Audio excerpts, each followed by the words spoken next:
Selamat pagi semuanya, salam sejahtera bagi kita semua. Perkenalkan, nama saya Tesi Wendita Kristia dengan NIM 2010417119, kelas A1 Manajemen, mata kuliah Manajemen Pemasaran 1, dosen pengampu Bapak Adi Mursalin, SEMM.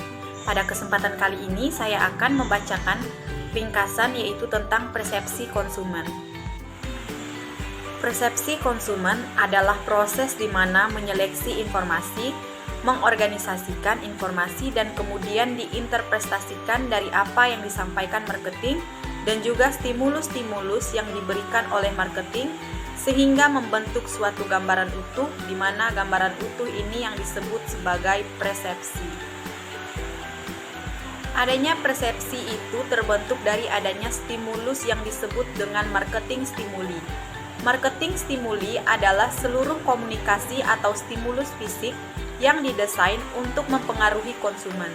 Stimuli ini terbagi dua, yaitu stimulus primer dan stimulus sekunder. Yang pertama, stimulus primer atau intrinsic stimulus primer. Ini terkait produk itu sendiri, yaitu dari produk dan komponennya seperti kemasan, konten, properti fisik, dan lain sebagainya. Yang kedua, stimulus sekunder atau ekstrinsik merupakan stimulus tambahan yang memang di-create oleh marketer seperti desain komunikasi atau pengomunikasian stimulus sekunder pada konsep produk. Selanjutnya ada karakteristik stimulus. Karakteristik stimulus ini didasarkan pada sensori elemen. Sensori elemen ini terkait dengan panca indera manusia. Yang pertama adalah visual, di mana visual ini merupakan indera penglihatan, di mana indera penglihatan ini menciptakan persepsi warna bagi konsumen, biasa disebut color perception. Yang kedua ada auditory, itu indera pendengaran, di mana indera pendengaran ini akan menciptakan persepsi suara yang biasa disebut sound perception. Yang ketiga ada olfactory, yaitu indera penciuman atau biasa disebut smell perception. Yang keempat ada gustatory, yaitu indera pengucapan biasa disebut taste perception. Yang terakhir ada tactile. Tactile ini terkait dengan indera peraba atau biasa disebut feel perception. Sensori marketing merupakan suatu strategi pemasaran di mana strategi pemasaran ini mencoba untuk menyentuh panca indera manusia. Seperti visual, salah satu karakteristiknya adalah warna.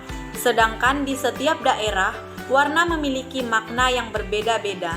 Makna dari itu dalam pemilihan warna kita harus memahami terlebih dahulu ketika ingin memasarkan produk secara global. Kemudian ada sensasi dan persepsi. Sensasi dan persepsi memiliki perbedaan.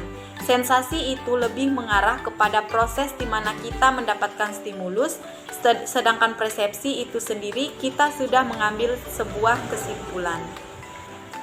Terkait dengan stimulus, ada yang namanya teori SOR atau stimulus organisme respon, merupakan proses komunikasi yang menimbulkan reaksi khusus sehingga seseorang dapat mengharapkan dan memperkirakan kesesuaian antara pesan reaksi komunikasi. Kemudian ada teori triune brain yang dikemukakan oleh Paul de MacLean pada tahun 1990, di mana dia mengemukakan bahwa model evolusi otak manusia itu ada 3 fase, di mana yang bagian bawah atau berwarna merah disebut R complex atau biasa disebut juga otak reptil, yang dimana cara kerjanya terkait dengan survival state atau mengambil keputusan berdasarkan input. Kemudian ada yang berwarna biru yang biasa disebut otak mamalia atau nama lain limbic system, di mana limbic system ini sudah memproses emosi atau merespon emosional tentang keputusan yang diambil. Yang ketiga ada prefrontal lobes atau neocortex. Dikaitkan dengan marketing ini adalah segala aspek dan informasi yang berhubungan dengan pengambilan keputusan. Perlu diketahui berkaitan dengan stimulus terkait dengan struktural elemen di mana structural element ada size, possession in the media, contrasted design, dan novelty design. Kemudian ada dua karakter penting dalam menetapkan stimulus untuk membangun persepsi konsumen. Yang pertama, kemampuan mendiskriminasi antar stimulus.